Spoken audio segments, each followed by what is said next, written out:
Hey, it's Tarek Ali. A little birdie told me that you wish there was more frequent uploads to help you in your healing journey and that you didn't have to wait months for the next podcast episode. Well, now you don't have to. Check the description to find out how you can leap into healing, the subscriber edition of this podcast where you will get weekly episodes. Yep, you heard me. Weekly episodes. These exclusive subscriber-only episodes will include tools and tangible practices and methods I've come up with to help you heal and grow, reviews of the main show episodes for messages you may have missed, and even more bonus episodes like affirmations, mindset shifts, and Ask Tarek. Check out the description so you can find out more and start leaping into healing today.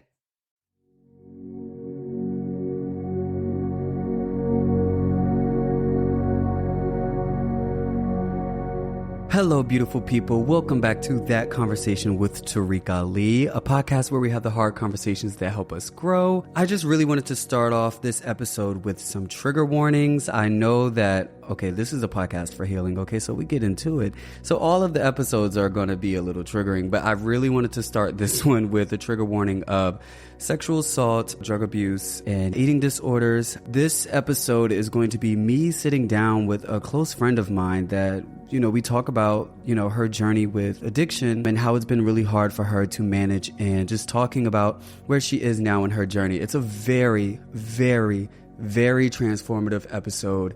One of my favorites to date. If you would like to also watch the visual to this podcast, it will be on my YouTube at Tarek Ali. Please make sure that you rate and review this podcast, this episode, so that you can help support me. And we can get right into the episode.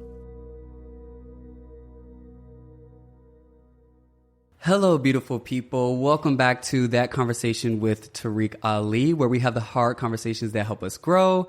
Today, I am here with one of my friends, Mary B. Hello, guys. Say hi, Mary. Okay, so I know you said you don't want to speak too close to the mic, but just bring it closer to you a little bit. Okay. There you go. So they can feel me. How you feeling? I'm great. I've been really, really looking forward to seeing you. Really? Yeah, I haven't seen you in some months, and the last time we spoke, I was going through so much, and we never really touched base after that. Yeah. So I didn't really know what the next time would be like with you, and I'm glad we're in this setting. Yeah. Yeah. Me too. How are you? I'm having a good day today. Okay. I think that we're going to relate a lot today. I just feel it. And also just things that I've been struggling with a little bit. But before we get straight into the conversation, you see us, right? We're like, welcome back to the podcast. I'm so happy to have you guys here. I'm so happy to have Mary here. Mary has been a friend of mine for now. We've officially passed the year mark. Yeah. So Mary's been my friend now for a year. I met her here in LA. Ever since we met, I met her at a bar. She was a bartender. Yes. I just hit it off with her at the bar, getting a drink. And then I just kept coming back and requesting her and just talking to her. And I'm like, girl, I love you. Like, we need to hang out outside of this. And so we hung out outside of that and we became friends. Yeah. Our relationship started a bit unorthodox. Yeah. Because as a bartender, you have to be so nice and chit-chatty with everyone. But I really bonded with you as well. And when you came in, I started to look for your face too. So when you opened up the door saying that you wanted to actually be friends with me and hang out outside of work, I was really, really happy about it. The moment you told me you were from the DMV, I was like, oh. Yeah, period. That's my people. But I don't think I answered your question. I think I'm good. Did I answer? You said you were good today. Yeah. But I want to know how you've been. We haven't talked in some months. Okay, so right now in this moment, I do feel a little anxiety in my chest. Okay, why? Now, usually when I feel anxiety in my chest, there's usually fear at the bottom. So it's some fear. Not too sure what it is, but it's probably like a fear of performance. Like, we're here in front of the camera and we're doing something, So it's probably that. But I know that usually goes away the more I go into... I know you've mentioned before how you... one of your friends had called you out about being like Tarek and then Tarek Ali. Like, there's a personality that you turn on when the camera comes on. Yeah. And you were trying your best to work through that because you didn't necessarily like the switch of having the camera personality on. Yeah. And I wonder if that's what the fear Well, actually, right now, it's more of like that was a thing. That definitely, it was a thing. I've gotten so much better with that. But I think right now is more of like I haven't done an episode like this one in a while with a person. Okay. All of the episodes I've been doing have been solo and like talks. But my last episode I did with a person, and the episodes I do with people, they're always fruitful and they're always so great. And people are like, oh my God, we need more of this. And I think I'm putting pressure a little on myself for this to be great. But I do that with everything I work on. It's the perfectionism that's, rooted in my trauma. But I just affirm myself and I hold the fear. I know it's there, but it's like, it's going to be great regardless because we're here and I'm me. And usually anything I create is great and I love it. So I'm not too worried about it, but the fear is still there. I'm doing it with the fear. But yeah, in today's episode, really, guys, you've been here before. If you listen to the other episodes, especially episode 7, Toxic Relationship with Taylor. I'm a healer. I'm a speaker. I talk. This is really what I do in my real life. I just sit down and talk to people. This is going to be a conversation of us really like going to brunch. This is how we really talk. So that's why before we even started filming and, turning on the mics, I was like, this is just a convo. Like, don't think you have to sit here and give a poised answer. Like, we are literally, I want us to catch up how we would normally catch up. And it's through our humanity and friendship that people will heal through that. And the things we're going through. And so anything you don't feel comfortable talking about, you don't have to talk about. I'm an open book. Yeah, I know you are. I just have to, I just have to make sure I say that, especially on camera. Like, I don't ever want people to feel that pressure of like, okay, we're filming. I should probably not say it. Like, the camera is there, but it's not there. Yeah. Like, the good thing is I want this to actually be a moment of connection between me and you. And what comes out of it is post. It's an afterthought. It's the icing. So we can do this whole conversation, and if we want to just keep it to ourselves, I won't post it. I've done that a good amount of times. But if we're like, no, this is fruitful, and I'm like, I want to share this, then I'm going to ask you if you're comfortable with it. Okay. Yeah. Okay. Sounds good. How you been? What you been up to? Child, I literally feel like I'm not doing anything else besides trying to take care of my mind, body, and soul. And because I'm doing a lot of internal work, I don't necessarily have much to say besides I'm doing well. Yeah. I don't have a new job. I haven't bought a new car. I don't have anything like necessarily physical, but mentally, I feel so good. I could already cry. Oof. There go Mary, girl. One thing about Mary, girl, y'all thought I cried, girl. Mary cried, girl. She would let a tear out, girl. Make the floor wet, girl. Slipping, girl. No, I love it. I love it. Because I've been good. I finally have gotten to a point where I haven't drank in 4 months. Pause. Congrats. Thank you. Yeah. Congrats, babe. Thank you. I'm so happy for you. Yeah, thank you so much. It has been. Tell them why that is a big deal. I have been trying to quit drinking for, it feels like a long time. I've been in therapy for almost a year. I started therapy last October, and the moment I started therapy, my drinking was a topic of conversation, a very, very big topic of conversation. I was a bartender. My whole life was super social. I was titled as like the fun girl, the one that you always wanted to invite to events. And the next morning I would wake up not remembering what I did, not remembering who I met, not remembering how I behaved. And every single time I saw videos or heard stories, it wasn't the Mary that I'm presenting to you now. And although drunk Mary is still me, there's so many versions of me. I wasn't happy with the behavior that I was portraying being under the substance. Not only that, like I come from a family of alcoholism. So me not being able to stop isn't something that I just woke up with. This is stuff that just like is passed along to me. Not to mention that I've come from a very traumatic childhood. So it's just like all of a sudden I was like in my 20s, got into this job, had this lifestyle, and I hated all of it. And then the moment I like started going to therapy, I woke up that I was consciously recreating the trauma that I was born into. And I was like, I don't like that. And so what was the biggest thing? There's so much that I want to clean up, right? But the biggest thing that I couldn't even begin to clean up if I didn't address that was the drinking. Yeah. And God, it was so enabled in my freaking personality trait. Like I had to do some deep cleaning. I stopped bartending. I literally ended all of my friendships. When you say it was so deep into your personality trait, I want you to elaborate on that. What do you mean by that? What was in your personality moment trait? I turned 21, I never drank before I turned 21. Really? Nope, never. I was never the Why peer is pressure that? kind of You girl. weren't allowed, or you didn't choose? I actually liked that I was a girl that never got peer pressured. I loved that. And I turned 21, and alcohol was the first thing in my life that made me feel like I belonged. Before 21, did you want to drink? Maybe No. if even, like, because I know you said peer pressure, withholding, like, and not doing it when people were there. How about when you were alone? Did you ever want to drink? Or No. Like, oh, okay. Like, drinking alone is actually, like, that wasn't something that I started to do until, like, I started to become worried about my drinking problem. It's always been a super, super social thing for me. And then it got to the point where I was doing it every day. And so then when it got to a day where I wasn't social, that's when I was like, oh, I want to drink. But when I started doing that, and I was like, oh, this is kind of like not social anymore. When was your first drink? I mean, you don't need to know the exact day. Like, but what was it that made you drink your first time? Do you Being remember? 21.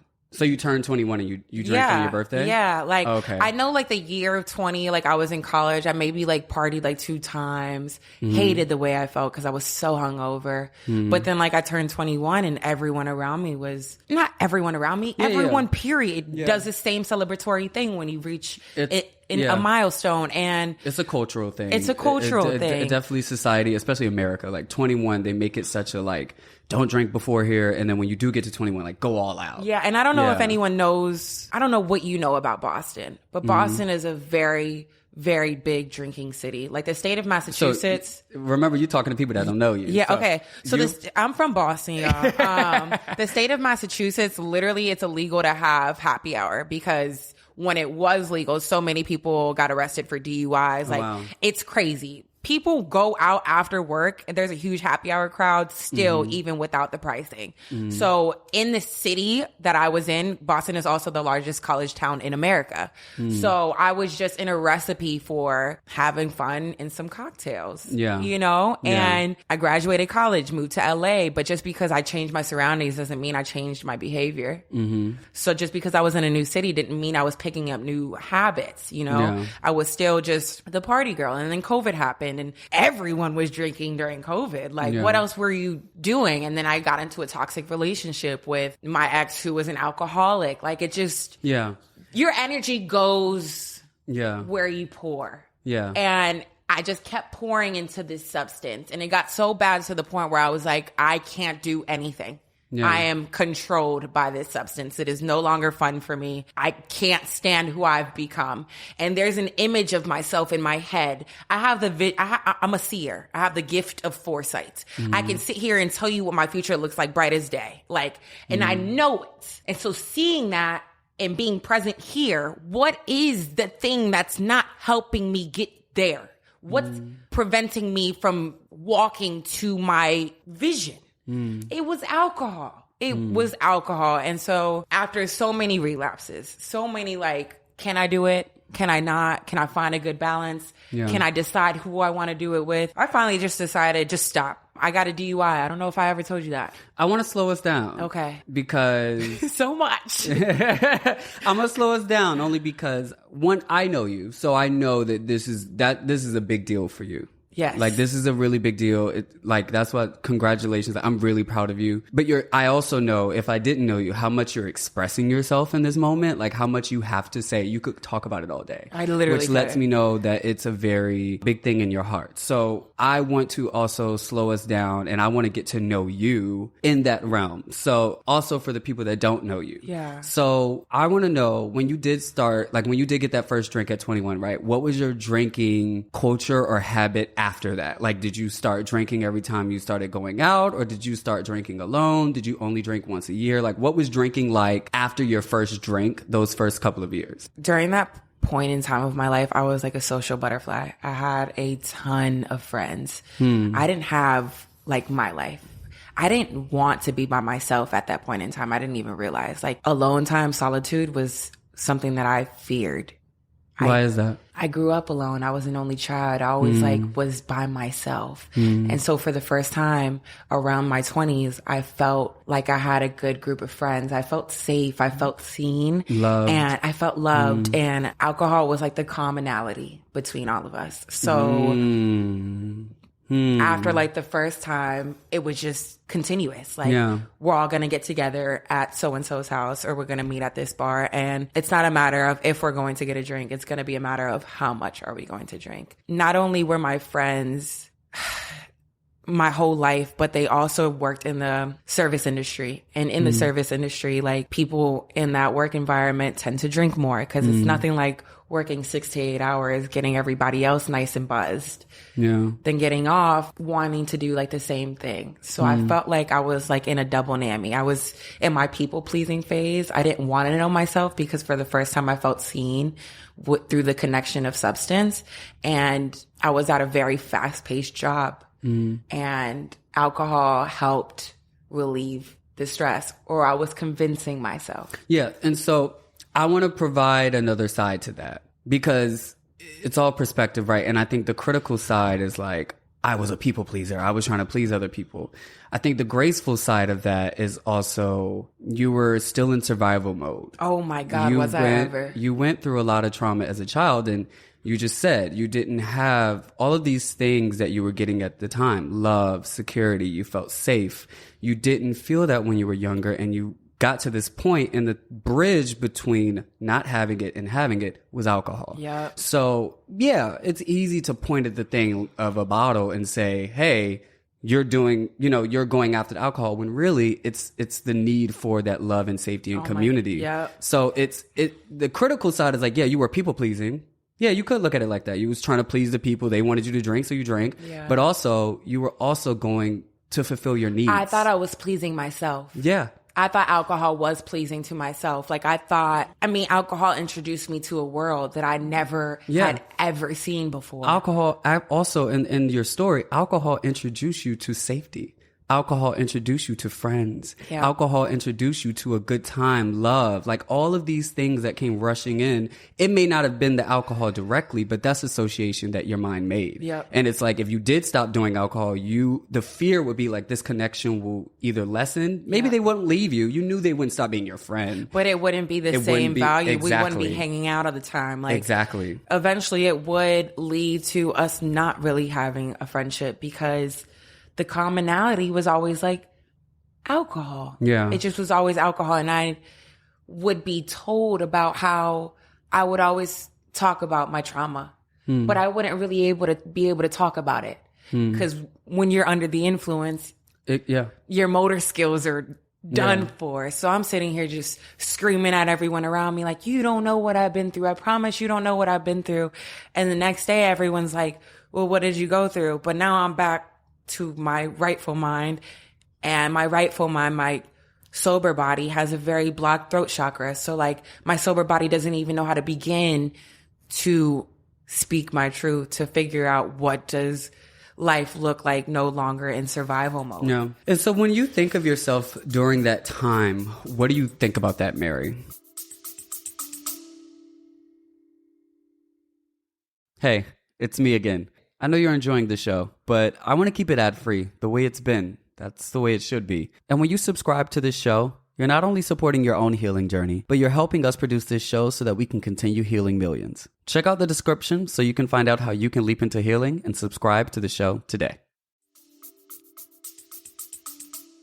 I wanted to be seen so badly. I wanted to be heard so badly. I wanted to be popular. I wanted to be recognized. I wanted to be told I was pretty. I wanted to make other people feel good. I just wanted to be the cool kid. I wanted to be that kid that had the perfect parents and they got the cool Jordans and, just had all the attention during like the first day of school. Yeah. During grade school. I wanted all that. And alcohol convinced me that it was giving me all that. And now that I see it wasn't, I want to tell that Mary, like you've always been and you always will be that girl. Alcohol didn't bring that attention. You know, if anything, alcohol made you feel like you were safe so that you could receive love. Like there was a point in time in my life where I was so guarded that love looked like trauma to me. And I didn't know how to receive that, you know? Yeah. What's making you cry? How much I didn't love myself. That is so painful. To achieve anything in this world, you need to start within. That level of knowing yourself, loving yourself is the key to everything else in life. Like it controls your destiny. And can I try something? Yeah. Why are you laughing?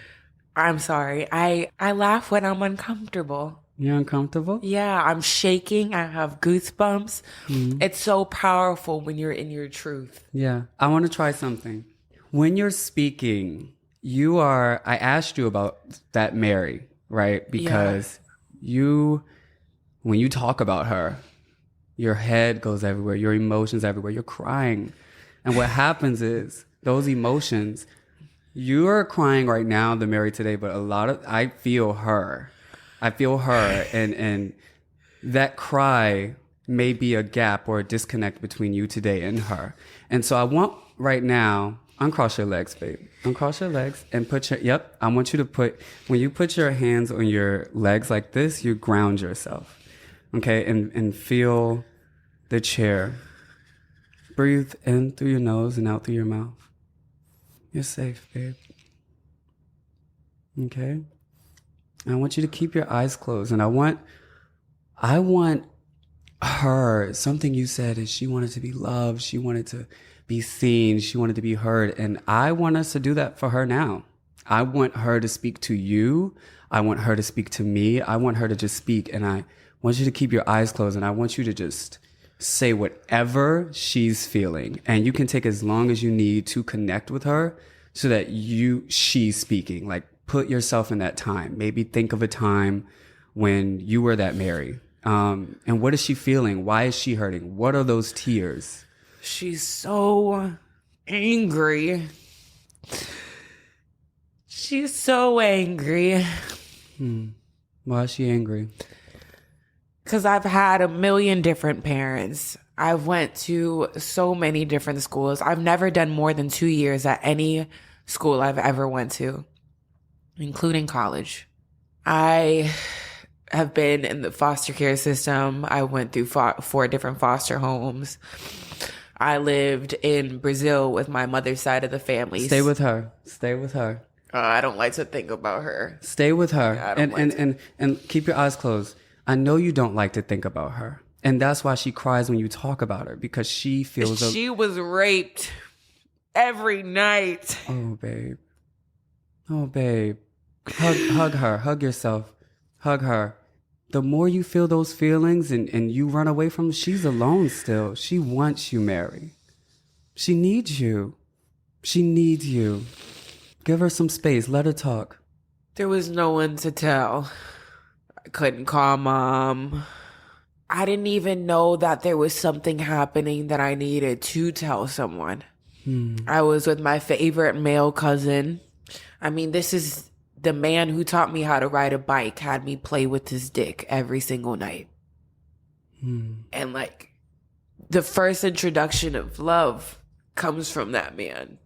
So now little me is convinced that to please a man, it needs to be sexual. I have to be over-sexualized. I have to dress a certain way.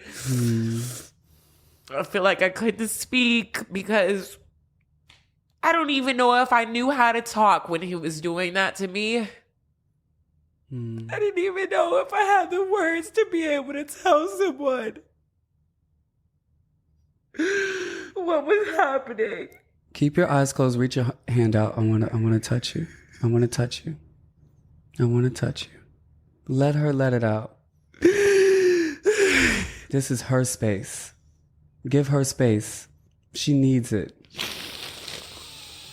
Now I want you to let her stay in your body. Let her be present. Let her get bigger. Let her grow. And I want you to just start with I feel and just say how she feels. I feel blah, blah, blah. I feel, remember to breathe. I feel like I'm not happy. I'm not happy. I'm not happy because I feel robbed. I feel robbed of life. I feel robbed of not having a mother, not having a father. I feel robbed for not having anything. I feel robbed of a mother's tender care and loving. Like, how could you take me out of the country without my father's permission? Stay in the feeling, babe.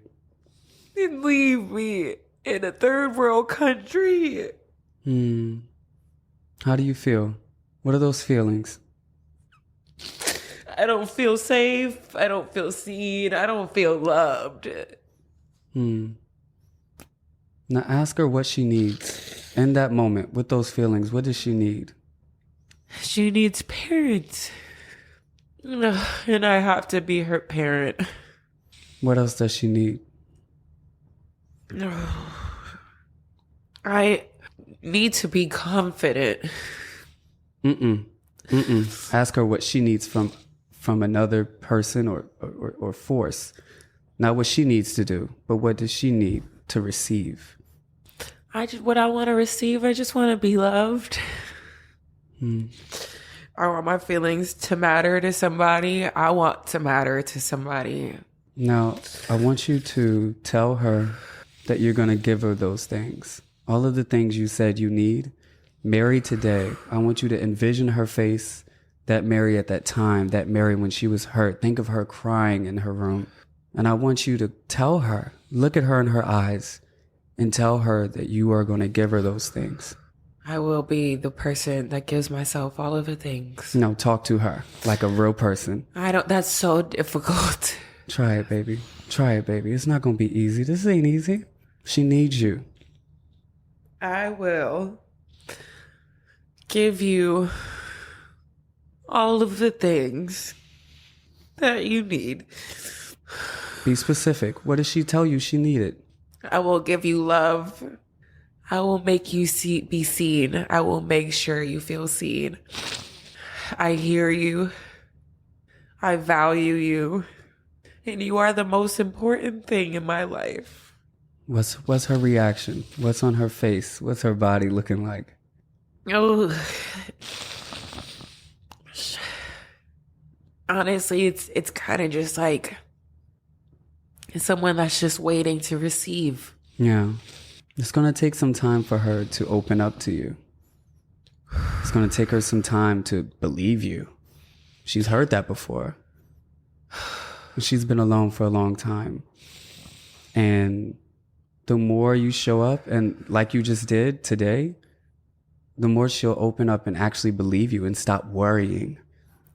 She'll stop having the fear of not being loved and not being protected because, oh, well, Mary's been doing that for the past year. Right. She won't cry when you bring her up because she feels all the love from the Mary today. Oh my goodness. Yeah. I'm proud of you. It's like, how many times do I need to have a moment like this? You know, how many times do I need, but like, I feel like I'm always crying. As many times as you need, babe. There's no limit and there's no rush. Every time you get closer. Yeah. Don't be so hard on yourself. Thank you. Oh. You're doing the work. It's not work in vain. Every time you do it, you get closer. And you have to do it less and less and less. Yeah. You're getting there. But it is a constant work. At some point, it'll be enjoyable to do this. It hurts right now because, like I said, she's been alone for a long time. A long time. And I didn't realize. I want you to drink a lot of water because whenever you do go that deep and into yourself and emotions, it's important to hydrate. Now, I'm going to be right back. It's cold. I'm going to turn the AC off because I see goosebumps on your arms. Yes. And I'm going to turn the AC off and I'll be right back. So take this time to take deep breaths. Oh, man. But yes, how did you feel about that? How did it feel to do that? I was definitely nervous. Like there was the inner me was scared as hell sitting down. I was trembling and my teeth were chattering. I feel calm. I don't feel like how you said you had like a pit of fear. Yeah. I feel like I had a pit of every emotion possible. And you want to know why? Like, I love you dearly because you are in my community. Like, you are one of the first people that God brought to me to introduce me to my tribe.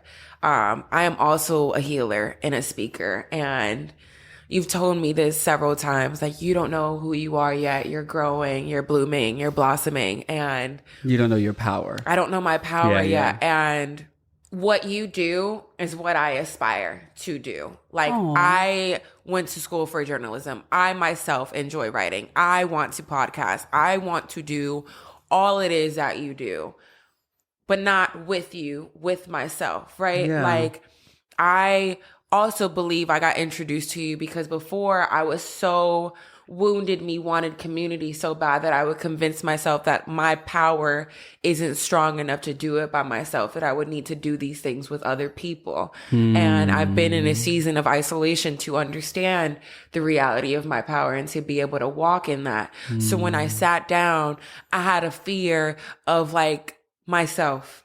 Looking at you, I see a version of myself.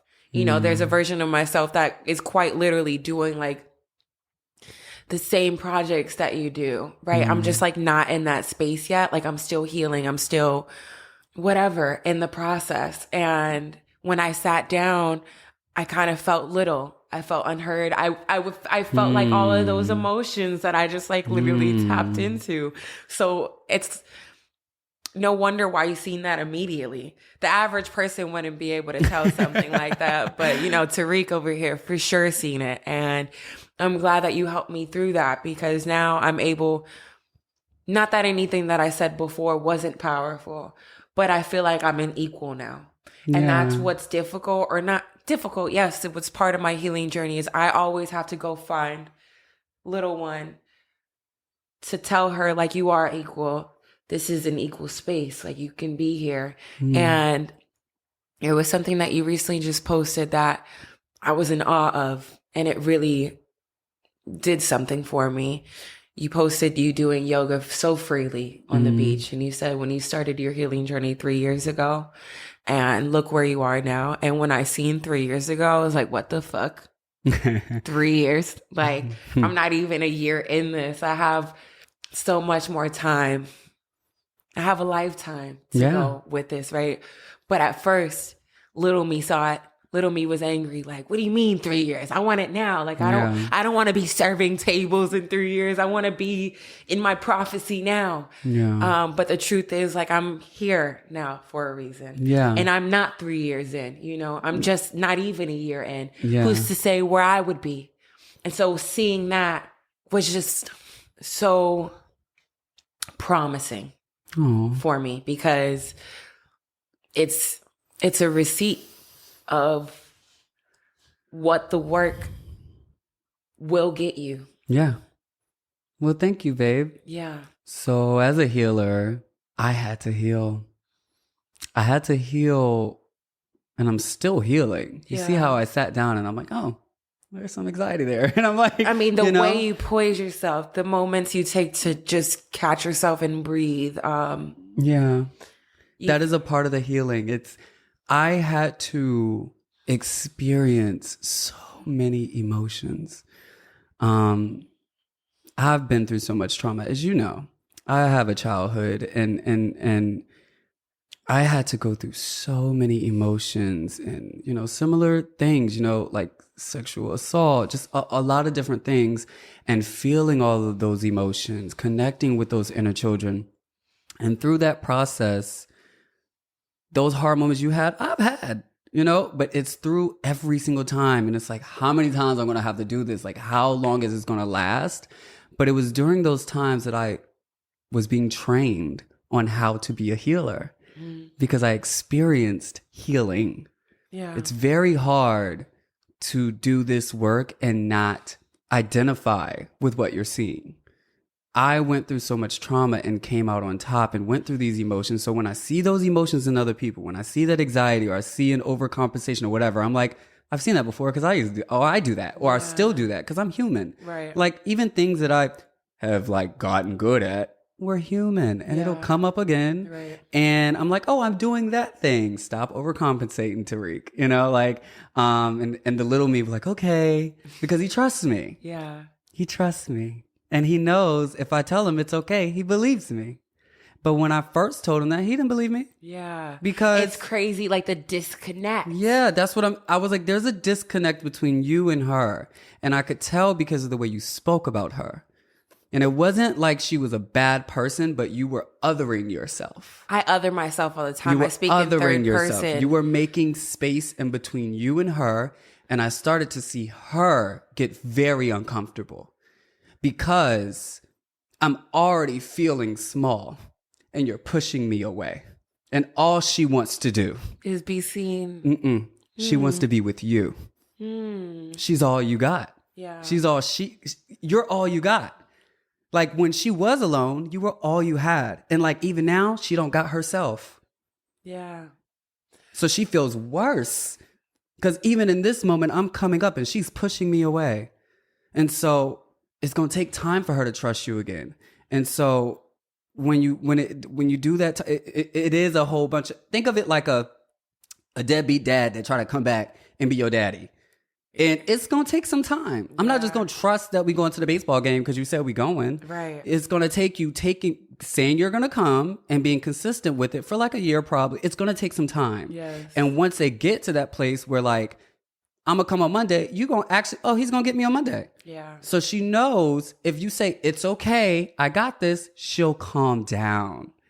She'll calm down because she trusts you. Yeah.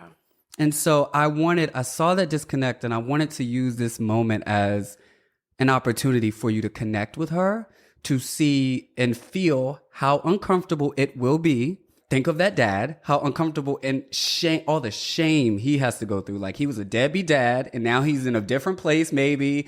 Like he's ashamed. We forget about all that, right? Like he's afraid. He's like, you want ice cream? He don't know what to do. Still trying to come around. And I literally have that relationship with my father. Like I'll never forget when I moved in with him at 16. Like my father's been in and out of my life, but moving in with him at 16 was the first time in my life where I actually lived with him. Like he had full custody of me. And my dad, when I was younger, would do this thing where he would take all of the money that was present in the house and he would just disappear. And I wouldn't hear from him until the next time he was good and ready to come back into our lives.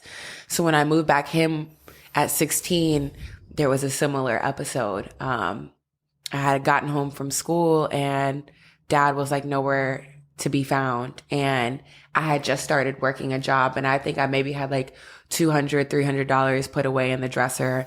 I try to go look for the money. The money's not there.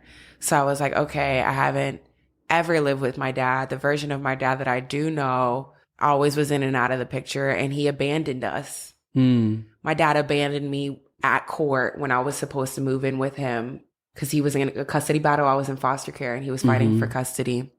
He didn't show up for court.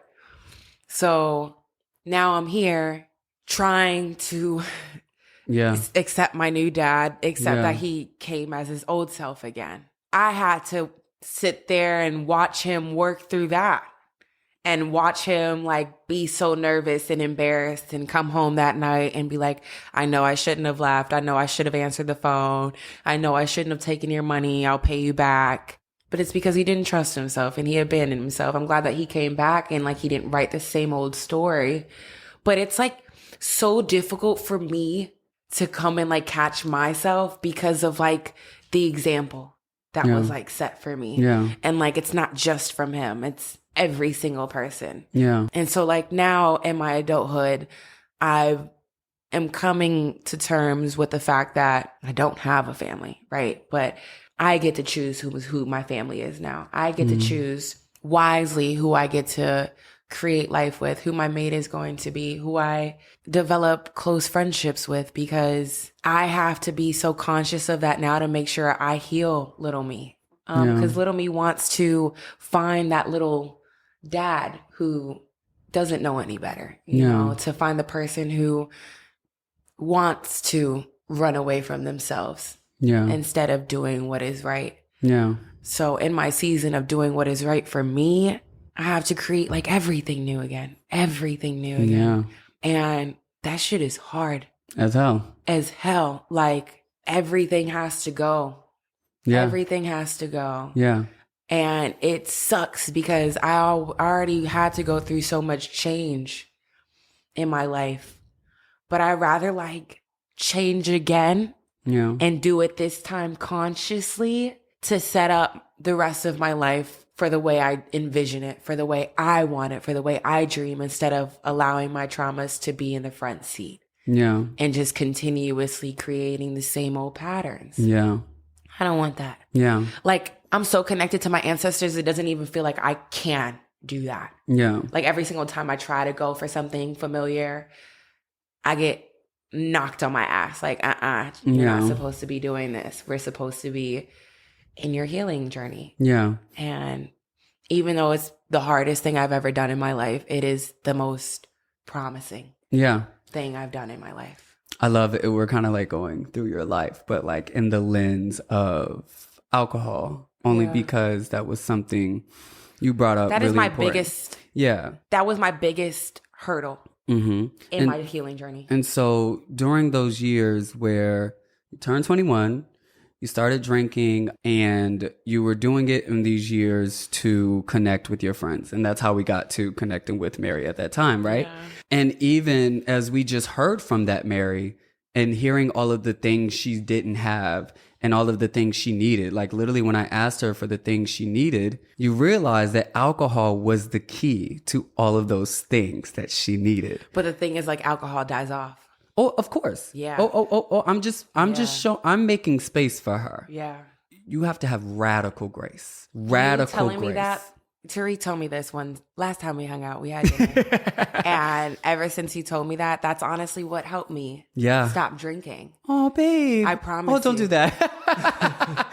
Oh. Because we had a really, really great heart to heart, as we always do. And he told me, like, if you drink again, and you just might, because you were bringing to my awareness like how difficult it is to quit alcoholism. Like 1 in 10 people actually quit. Relapsing is a part of recovery. It's just all of these things. We're not going to go into like the science of alcoholism, but how it affected me, because I'm not good at giving. I am getting better at giving myself grace. When he told me that, it was like a fond language. I didn't know what the hell that meant. Yeah. But I did go out and drink again. But after I did that next time was the first time I started practicing grace. And what did that look like? What did you do? When I found the itch, or when I caught myself wanting to be like other people or wanting to be social, it was vital for me to talk to myself. The amount of self-dialogue that I have had through my sobriety is like insane. It's necessary. It's insane. Like the first time I went out with my girl, it's her birthday weekend, and she works at Soho, where I used to bartend. So obviously she's very aware of like Turn Up Mary, and I had to introduce myself as who I am. And throughout that whole night, you know, at the house, they're pregame and taking shots. We're out at the club, everybody's drinking, taking shots, the music's loud, I'm sitting here talking to myself like, okay, I know you're uncomfortable because eyes are looking at you, but it's okay. You're pretty. You're allowed to be seen. Like, actually, like, bask in this, right? Because if one day you want to sit here and podcast, you're going to have to get used to eyes. Like, so that narrative is going on in my head, telling myself that you really don't like alcohol. You're not going to be happy with yourself tomorrow. So why are you going to please your company? Yeah. Because what? You think you need to? Like, no, pleasing your company is what you convince yourself to make yourself happy. That's not real. You got to please yourself. Pleasing yourself is that little girl screaming at you every freaking day to not drink, right? So like, I'm witnessing the dialogue that is always yelling at me, and I started talking back with kindness. It's like, you're not going to call yourself dumb because you failed, you know, there's just none of that. We're not going to feed any of the negativity. We're going to figure out how to make it through this night with peace and being sober. And that's just what I do every time now. So to the point now where it's like easy. Like I'm 4 months in, I can go out, I'm confident with who I am. And I'm just so excited for this sobriety journey because it's been so great to me thus far. But in the beginning, talking to myself, acknowledging myself was what helped me. Yeah. And the radical grace part of, like I said, the alcohol is what gave her, the Mary at that time when you started drinking, the alcohol is what gave her access to all of those things. Now, it wasn't authentic validation. We can go to a lot of things for validation, like Coco Chanel bags, we can buy a car, and you are validated in a moment, right? But it sizzles out. And so in that moment, though, it's like a drug. It literally is. It's like you get your high and then you come back down and you're sober and you have that same feeling of, I need this, I need this. It's a pattern. And so, but the thing is, the grace is understanding that she was not getting those things from anywhere in her life. And the only thing she knew at the time was alcohol that was going to bring it. And so the grace part is saying to her, like, taking the shame out of it. Sometimes we shame ourselves in a way of like, you should have known better. Like you were people pleasing. You were trying to make these people happy. The truth is, alcoholism is a disease. Like if I got diagnosed with cancer, I wouldn't be sitting here with I wouldn't have responded the way I was responding when I found out that I had alcohol, like I suffer from alcoholism, you know? That in itself was something for me to sit with. Yeah. Because when you put it like that, like, why the hell am I not freaking out and trying to do everything within my power to make myself better? Like, I just got diagnosed with cancer. Yeah. But people don't talk about alcoholism for what the truth of it is. Yeah. And that's just the grace. I just want to stay there, the grace. I'm trying to stay in the grace because we already experience so much judgment and criticism and how to be better and how to improve. We do that so much in the world. Yeah. When it comes to this healing journey, the only thing, like grace and the things that feel good, the things that like, it's understanding, it's compassion. It's when you do something really dumb and your friend is like, it's okay, I've done that. And you're like, oh shit, damn, I don't feel so dumb anymore. That is what the radical grace is important for, because like, yes, I just want to make sure that she feels understood and she feels loved, and it's letting her know, because I'm sure she has shame on herself, and you have to teach her now. And this is parenting. I'm saying teach, but it's parenting because it's like when a kid comes home and say, well, they said my hair was nappy, and it's like, baby, your hair is beautiful. Right. Your hair is beautiful. Is it? It's beautiful. Yeah. So she already has all that shame and it stays there. And so we have to reparent her and teach her that, babe, you were doing what you thought you needed to do to be loved. Yeah. You were doing what you thought you needed to do to have people to be your friends and to feel this connection. When you keep it at, you were just getting drunk and you were just running to the bottle and you were trying to people please, that's a perspective. Yeah. That is a perspective. But from a healing perspective, she needs to feel seen and loved. Yeah. And so she needs to hear that someone understands. I wasn't just like, I didn't just wake up and want to go and be, and do this. This isn't something I wanted. No. I had to understand that. Yeah. I had to understand that my brain was thinking that I was getting all that was missed from this substance. But what's crazy is what makes you become addicted is the moment it's gone. You're like, oh my God, that felt so good. Like I was finally seen. I finally felt all the emotions that I wanted to feel when I was younger. So let me figure out how I can like go out and get faded again, Yeah. And that was what was addicting. I was addicting to the false emotions, the false shot of dopamine that alcohol gives you, that it was giving me. And it just is not worth it. Yeah. It's not worth it. Yeah. It was fun at first, and then it got to the point where it started becoming like really harmful. Yeah. It was really harmful. When I was doing it, like towards the end before I quit, like I didn't even feel good.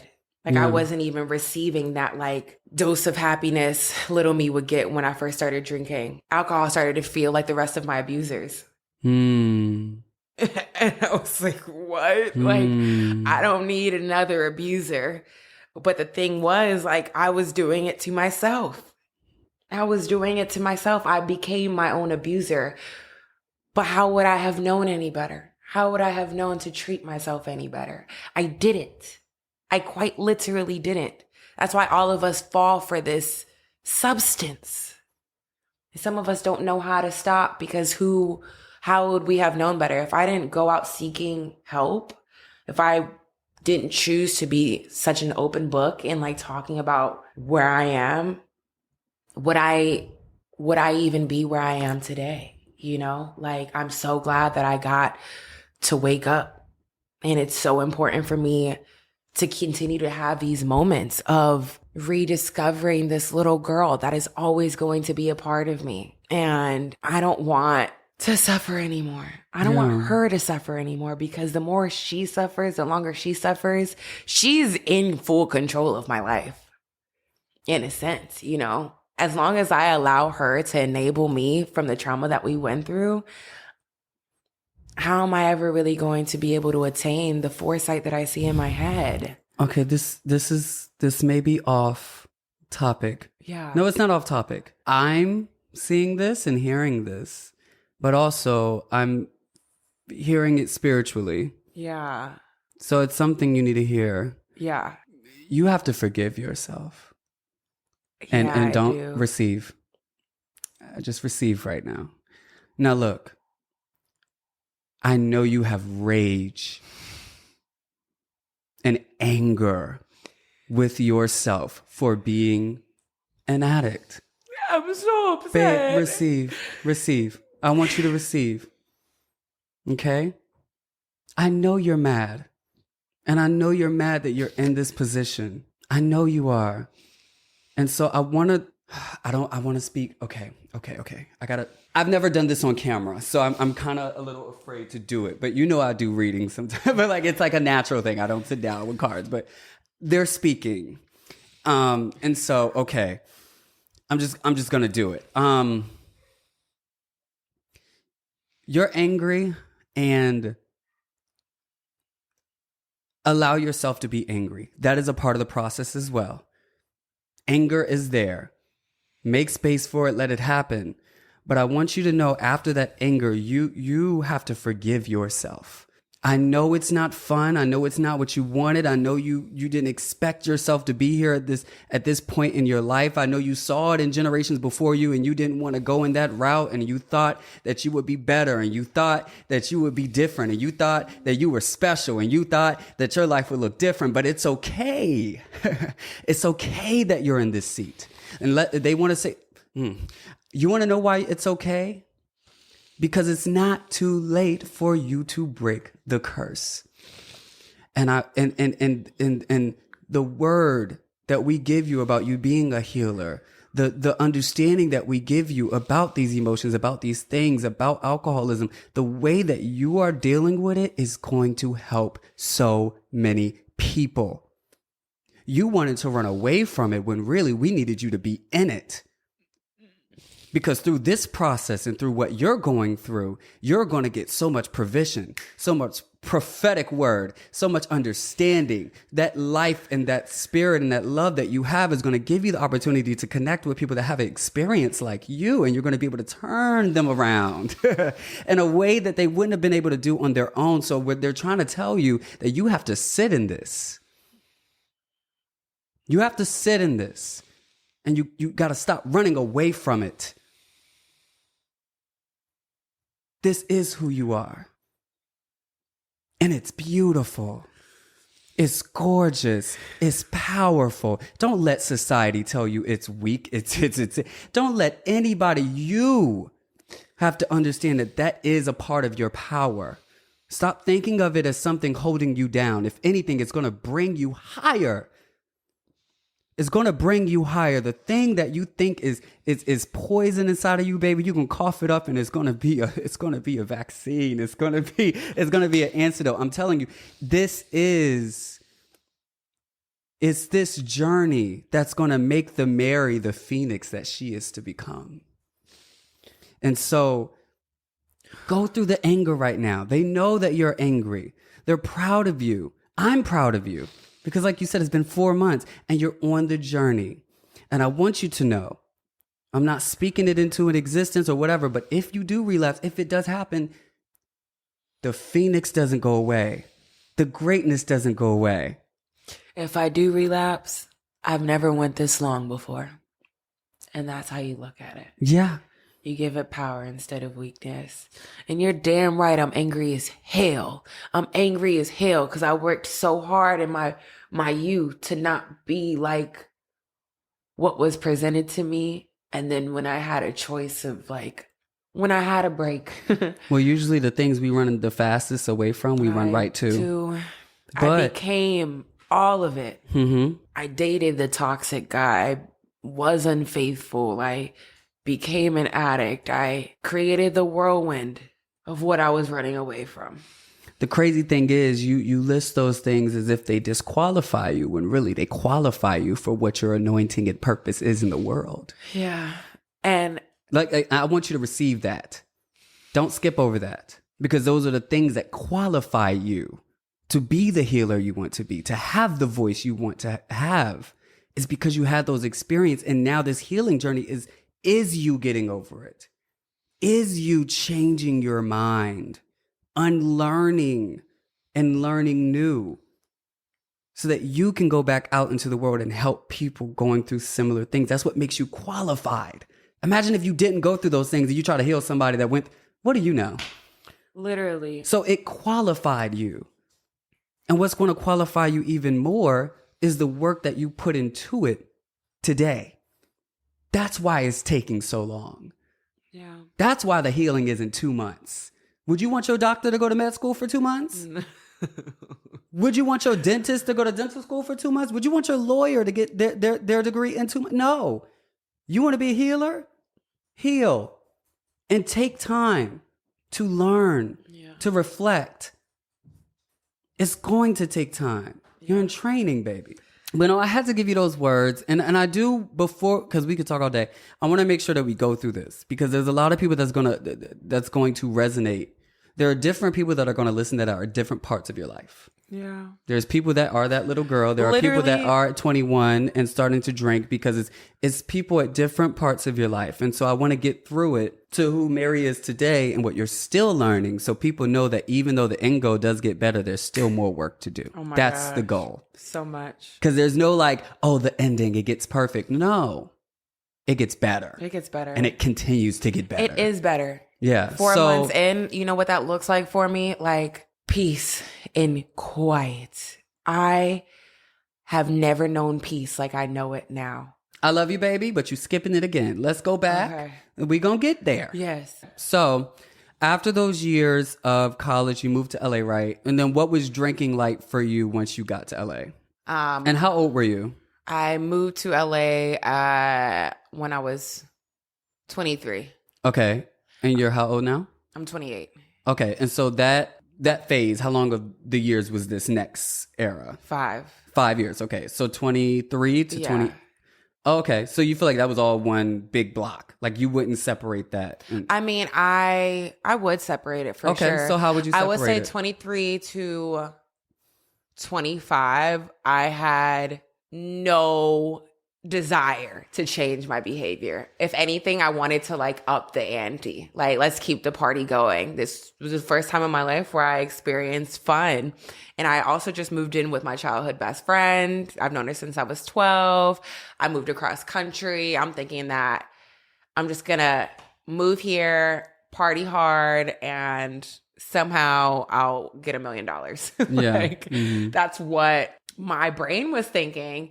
And when did I ever really have time to stop and think about, girl, that ain't gonna work? Because every day was just something. I would go to work, I would party and repeat. And then when I was in COVID, I'm such a social butterfly during a time of not being social and it being like online. And I'm like so not the online type. It just pushed me into drinking more. And I didn't know how I was going to stop. I was also bartending. Like it was my source of money. I didn't know how I was going to get away from it. But after I turned 25, I started like living by myself.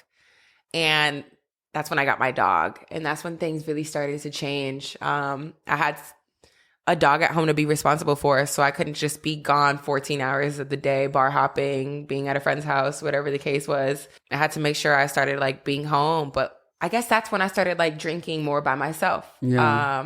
So I would like get bottles of wine, drink the whole bottle by myself. But, you know, I'm thinking it's wine. It can't be that bad because everybody drinks a bottle of wine to themselves, right? Yeah. And so what did it do for you at that time? Like, what? It was just something to do? It was I habitual? needed to escape. That was the intention. No, I didn't want to feel like I didn't drink to enjoy. I drank to black out. Blacking out was like the goal. And I blacked out so easily. Your hippocampus, when it feels like it's in danger, it actually shuts off your memory to make your other part of your body senses higher to protect yourself. I think my body always knew that it didn't like alcohol, and I would always shut off my memory and I would always black out. And so I got very addicted to blacking out. Like it wasn't even just drinking. It wasn't like a certain thing, whatever I could put in my body to black out, I enjoyed that. And I would act as if like, oh, did I really black out? Like as if I didn't know what I was doing in the moment in time. But I for sure knew that taking 5 shots or 10 shots, I'm not going to be able to remember this. But I would be happy about that because for years I've been trying not to remember. I have such a vivid memory. It drives me insane. It drives me freaking insane. It was the first thing. Just like you said, it was the first thing that introduced me to what I thought was love and attention. Yeah. Being seen. Well, it was also the first thing that I experienced that was giving me an escape from myself, or what I thought was an escape, you know, because the next day I wouldn't necessarily remember. And in those moments of not being completely coherent, I felt like it was an escape. Like I was on vacation because my reality, the traumas that I was carrying, my head is war, like legit fucking war. I was so mentally, I was so mentally ill. I was so mentally ill that alcohol was my break. And then I just started to realize like, this is not good. Like you're not able to enjoy alcohol casually. Yeah. Your first wine, you always want a second wine. You always want another shot. You always want another drink. If the bottle is in front of you, I'm going to figure out a way to finish the bottle. Like, because I mean, at that point, your brain is conditioned alcohol to be a break for you from your life and trauma. Exactly. So even if it was one drink, your brain is like, but we want a break. And like, if your body needed that, if you needed that, your brain conditioned itself to know, oh, well, this is where we go to for a break. Yep. So even if you didn't want to, your body would just like... Yeah. Like there would literally be times where I would take sips or I would take a shot and I would be like, that was the most disgusting thing I have ever done. And... be like, whatever, let's do it again. Like, I need another one. So disconnected. Alcohol really, like, the more I intook, the more I disconnected. And I hated that. I wanted to be disconnected. Yeah. I wanted it. I wanted it so bad. Yeah.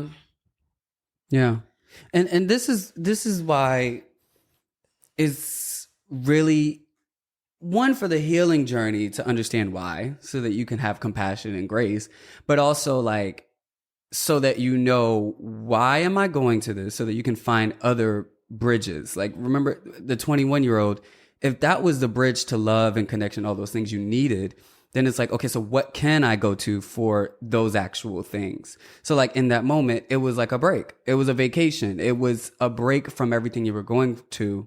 And so it's like, now looking to other things for a break in that time. Yeah. Like, what else feels like a break? What else can make me feel something close? It won't be the same. It won't feel the same. It's not the same experience. It doesn't give you like the same automatic dopamine. Exactly. Like you don't, it's not just like a shot of dopamine. Exactly. It comes much slower. I live just a slower life. Yeah. And so that's really why. Also, I'm just curious and just want to get to know you more. The why. But during that time, I'm finding myself. But we going there, baby. Okay. We going there. We know. Okay. We know that this is the past. You don't gotta keep reminding us. We know, babe. We know. I suffer from severe PTSD. Severe PTSD. I also didn't know that until I started therapy. So of course, like when I tell you there's like a literal war zone, like I'm remembering that little girl that was just like crying, like she's with me all the time. So it's not just like the sexual abuse. It's the amount of times my dad left. It's the amount of times my mom left. It's all the foster homes. It's all the friendships. It's all the times I got bullied and called out for being ugly, for not having pretty hair, for all of that. Like, it bullies me. But there's also like a healthy way for curing PTSD, right? Like, The first step was becoming aware. How would I have known? Like when I took the test, when I first started seeing my therapist, she gave me a test of like, am I an alcoholic? My test scored like I wasn't in the, I don't know what people call today, like alcoholics, but I was in the zone of like, we're worried about you. Like you need to start paying attention to this. And then when I took that test, I was like, made me aware. I didn't know before because I was just running with the crowd. I was doing what everybody else is doing around me. So when I found that, I was like, dang, everyone around me is like possibly an alcoholic. That's crazy. Like, And so becoming aware of myself. I had to figure out what was going on in this brain of mine because I couldn't do it by myself. No matter how many times I tried, you know, maybe we'll just do a month of no drinking this time, or maybe we'll just go 2 weeks, or maybe just not tonight, or none of it that I tried to do by myself didn't work. And so we're now we can go to Mary today. Because I know you was waiting, girl. And I know it's also just you being proud of yourself and just being very happy at where you are now. It's crazy that I'm proud of myself and angry with myself at the same time. That makes a lot of sense. Yeah, it makes a lot of sense. Yeah. I do want to talk about what the journey was like for you, you know, one, accepting it, and then also once you accepted it, like, okay, I'm addicted, and like what that was like for you going into that new world and that new understanding, and how you got from there to where you are today. Being addicted, like admitting I was an addict, was the toughest of it all because I didn't want to be my dad. I didn't want to be my dad at all. How could I have become the man that hurt me the most? How could I suffer from the same thing? But I think I had to understand why he wasn't able to be a present father through alcoholism. And so I battled. I compared me and my father in every way possible to show that I wasn't like him. And the more I fought against the fact that we weren't alike, more and more receipts came up to show how much we are alike. And the moment I embraced the truth that this is my bloodline, this is my father, and unfortunately I got a disease that I did not ask for, and I have to change now. And so becoming okay with the fact that I became exactly what I didn't want to become helped me get to the point of change, because I don't want to be my dad. I don't want to be that man to my kids. I don't want to be that man now. I don't want to wait till it's too late to figure out how to become successful in a career. I don't want to settle in partnerships. I don't want to be my dad at all. I don't want to be connected to that life anymore. So I started listening. I started doing what he had to do. I had to go to AA. I had to go to therapy. I knew AA wasn't going to be like the Hail Mary of like helping me, because when I first moved in with my father at 16, I was actually going to AA meetings with him, and I actually spoke at them. And it's funny that full circle, I started going to meetings. But when I started going to meetings, what it gave to me, not connecting my father to this, was community. That little girl likes community. Feeling seen. She likes to be seen. She likes to feel like she's not a loner. So when I started seeing that, it's not just something my dad passed along to me. It's a thing, like a big thing. And it's okay. Like you can be better. You don't have to be a victim to this. So just going to a few meetings within the first month helped me stay grounded. What else helped me was being honest with myself about the friendships that were around me. Most of my friendships, the commonality was alcohol. Could I be myself? Could I be sober? Could I do other activities with these friends of mine if it doesn't involve the bar or a bottle? And when I started being honest with myself about that and honoring that version of myself, those friendships, they disintegrated, and I allowed them to. I prayed, I would sage, I did all of the things. I talked and talked and talked and always asked for people, places, and things that no longer served me to be removed. And when it was removed, if it made me uncomfortable, I would just sit in the uncomfortableness. Before I would chase. I always chased because little me always had to chase. I always had to go after something because no one ever cared enough to come after me. But I learned in the strength of sitting still and choosing myself. And so if choosing myself looks like not going out and not drinking and those relationships go away, then that's just what it is. Yeah. You know, I had to figure out, well, what do I like if drinking isn't it anymore? Because now I have a bunch of free time.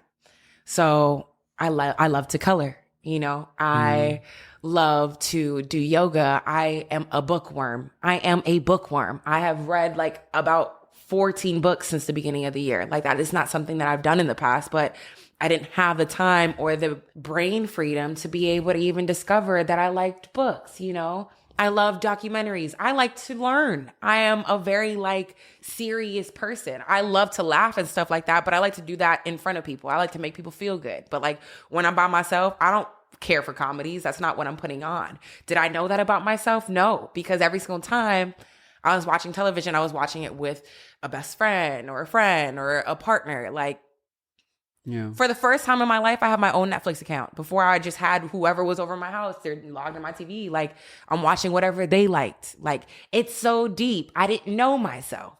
So I was like, okay, this doesn't work for me. So when I start finding out what does work for me, eventually, like, my tribe will come, like you have come. Yeah. But I'm also okay with the fact that I'm a loner. I live a life of solitude. There is nothing that brings me more peace than doing things by myself. I love eating out by myself. I love going to the beach by myself. Oftentimes when I try to do things that I truly love by myself with other people, there's like some form of anxiety that comes up in me and I don't enjoy it as much because there's another energy present. Like, but would I have known that if I didn't take the time to sit still and learn myself? So I'm just really proud of myself today. I'm still learning who I am today. Yeah. Like that is a journey in itself because I'll come across behaviors or things that I used to like to do and I'm doing them now. And I'm always asking like, am I enjoying this? Yeah. Or is this just like comfortable? Yeah. Like, is this me or was this taught to me? Yeah. Relearning myself, relearning my behaviors. And it's just daily. What's keeping you from drinking again? I am so gung-ho on the vision of myself in my head. I'm so gung-ho to the downloads that I receive from spirit. I'm so gung-ho on what you just told me, that someone in this room came and told you that you had to tell me. I am so locked in with the unknown, with the unseen, that I don't care. I don't care if I have to just stop that because I know what I see in my head will come to fruition in front of me. It's always been true for my whole life. I knew I would be with my dad again, but when I didn't know, you know, I knew I would live in Los Angeles when I didn't know. Like I've always been really connected with the world of the unknown, and the world of the unknown was screaming at me for such a long time to quit. When I started listening to that voice, to that spirit, things become easier. Yeah. Is it hard not to drink? At times. I think the first year is the hardest because every experience is a new experience for me. I just went on vacation. I never not went on vacation before and not been able to enjoy a cocktail. I had to train my brain to show up and teach my brain what is vacation, what I want it to be like. So when I was there and I was out to eat, like, of course I wanted to order a margarita, but I chose peace. I chose to allow myself to feel my womb. I allowed me to be me. That's affirming. Is it fun? After the vacation, I came back home. I was on a high. Like I went to work. Everyone was like, you look so happy. I was so happy. I was so proud. Because once upon a time, I thought I was never going to be able to do that. Yeah. It felt so good to not be hungover. It felt so good to I love the outdoors. Like, I love water activities so much. I got to paddleboard. I got to parasail. I got to zip line. I got to just swim in the ocean. Like, I love swimming. I didn't mind getting my hair wet. I got to do all of those things, but before alcohol and vacation, all you do is just get fucked up and you go to sleep and you think like you're getting away. Like, no, like I actually got. So it's fun, like experiencing all these things without liquor. Yes. Yeah. The funnest, the greatest, like the amount of natural dopamine that my body received just from literally picking up a stick and playing in the dirt, trying to kill time because I'm waiting for the ship to come.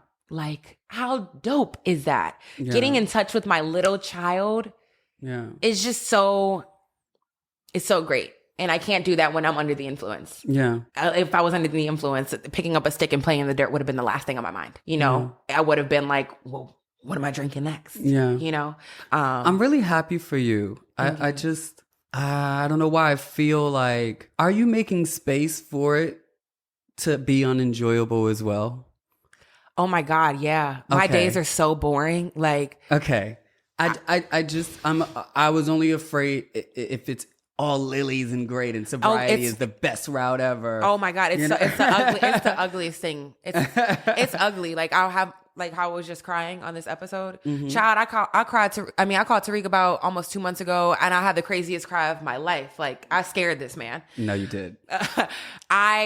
Trust me, I cry probably every day, if not every day, every other day. I have to look at my coworkers and tell them, no, every day I'm not going to go out with you guys. And they have fun. They go out to the bars. They're out at the pools. They do all of these things. And I'm like, been there, done that. I have to learn from my experiences and know that I can't go out with you guys, or I just don't want to. Like, I'm just in a hermit mode. I'm in isolation mode to the T. Like, you're the first friend I've hung out with this month. And this is why I'm asking, because when we make space for the unenjoyable parts, I get to hear things like that.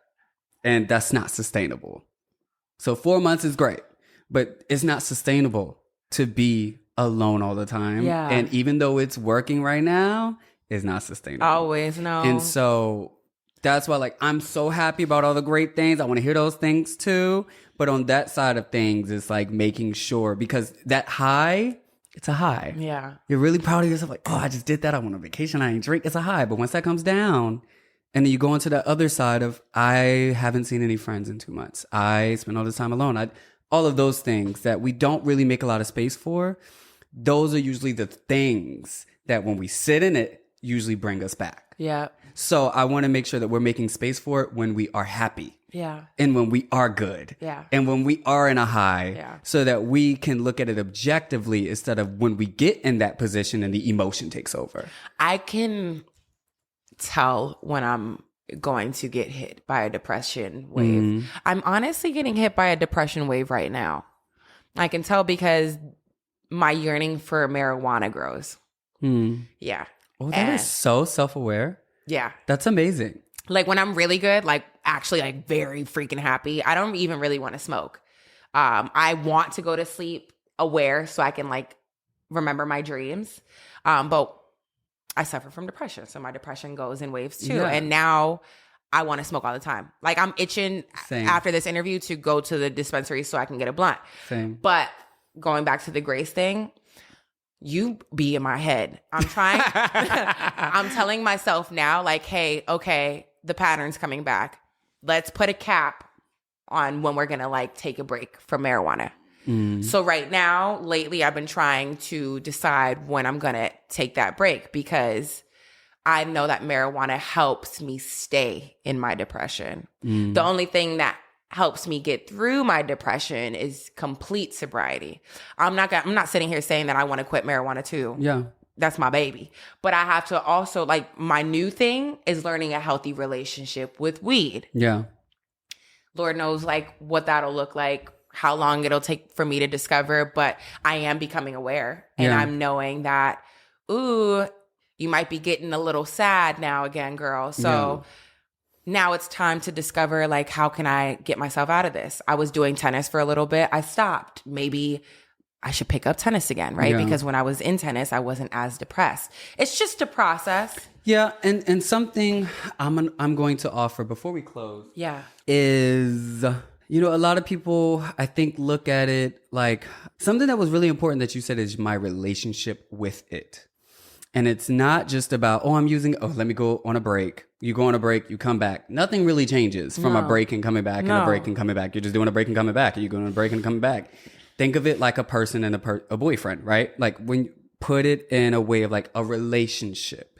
So if you have an ex that you keep going back to, that's toxic. You know why?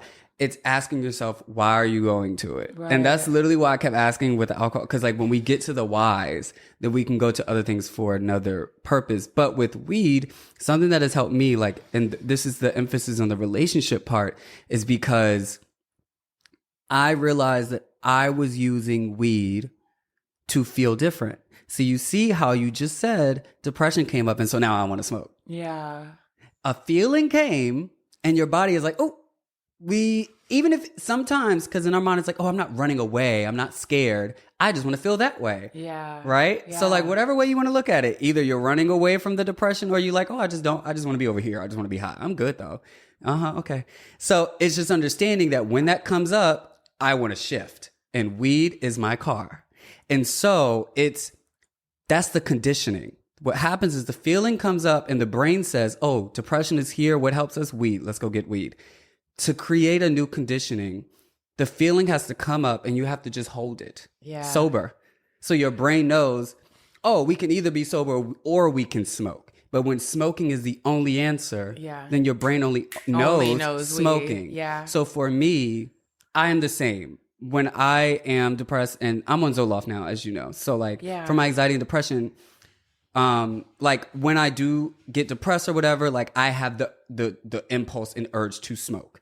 And instead it's like, I have a boundary with substances where I don't use them to feel different. I only use them to have fun. But now I'm like sober again, but I'm sober right now. But, that when I am like, not sober, it's when it comes up, when that impulse comes up, I look at me like, I want to smoke. I'm like, I want to smoke. Okay, so why do I want to smoke? Like having that dialogue with myself. I have to do that with alcohol. I am now doing that with weed. And I know I will get to a point where I have conquered this too. But don't even look at it as conquering. And because when you put a finish line to something, you kind of shame yourself for the progress or where you are or not. Okay. Where you are or where you are not. It's kind of like, if conquering is 200 meters away, damn, I'm only 10 meters in. Yeah. So you feel even more defeated and like, damn, it's a long way to go. That's why God shows you the vision and doesn't show you the journey. Because if he told you it would take 10 years for your dreams to come true, you'd be like, oof. I don't know. That's why he shows you rich. That's why he shows you being that doctor. Why he shows you being a mother. Instead of showing you the 4 boyfriends you got to go through before you find your husband. Yeah. Okay? So it's like when you make a finish line, you see how far back you are. But when you just see it's a journey, that's how you just keep it in the journey. There's no finish line. I'm just getting better every time I try. Yeah. And it's celebrating where you are now because you're just going to keep growing. Yeah. So when you celebrate where you are, it doesn't invalidate where you are and the work you've done. Does that make sense? Perfect. Yeah. Sense. Because like you're such in a great place. And I think that when you do close your eyes, yes, that vision like of where you want to be and who you want to be, it is great to keep that intact. But at the same time, when you use that as an indicator of how far close you are to it or away you are, you start invalidating yourself. You start getting vigilant about, I need to work harder, or you start being hard on yourself. Yeah. And who's so to say like when that vision will come true? Who's to say like what road I'll be on when that comes true? Yeah. It might be on a path that I think I'm not supposed to be on, but this whole thing of life it's the journey. And the great thing about the journey is when you stop thinking about the finish line or making finish lines, at some point you're just gonna look up and be like, oh shit, I finished 2 years ago. Because you stopped looking at the finish line. Yeah. You stop looking. So it's like, oh shit, oh damn, I already did 3 laps. Right. I only wanted to do 1. Right. And you just keep growing. Yeah. But when you make a finish line, sometimes you get there and you sit down and you done. I can like relate this to journaling. Like before I'll be like, I'm only going to write a page. And I hated that I used to give myself a cap. Like, girl, write until you don't want to write like anymore. It, yeah. And it's just a better mindset to have. Yeah. There's no cap. It's just when it's done, it's done. Thanks for coming, Mary. Thanks for having me. Thanks for being on the podcast. I really appreciate you, your transparency, your vulnerability, your authenticity, your light, your smile, your love, your beauty, your candor. Everything about you. I think that you are the way that you vulnerably, you know what I'm trying to You got it. live life. I think that is strength.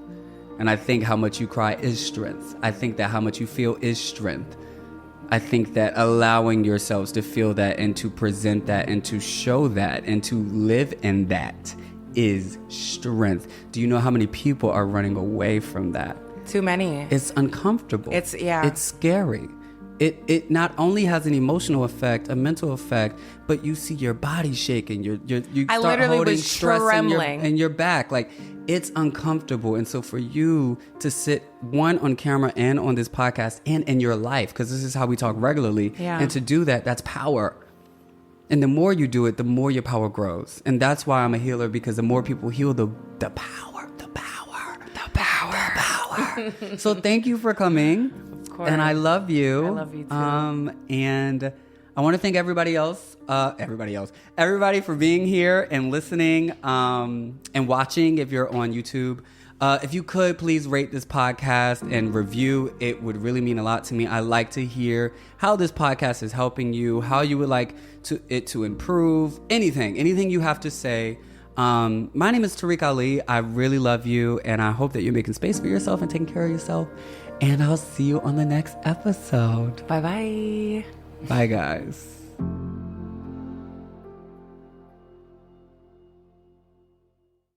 Hey, it's Tarek Ali.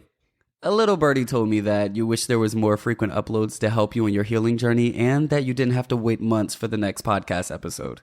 Well, now you don't have to. Check the description to find out how you can leap into healing, the subscriber edition of this podcast where you will get weekly episodes. Yep, you heard me. Weekly episodes. These exclusive subscriber-only episodes will include tools and tangible practices and methods I've come up with to help you heal and grow, reviews of the main show episodes for messages you may have missed, and even more bonus episodes like affirmations, mindset shifts, and Ask Tarek. Check out the description so you can find out more and start leaping into healing today.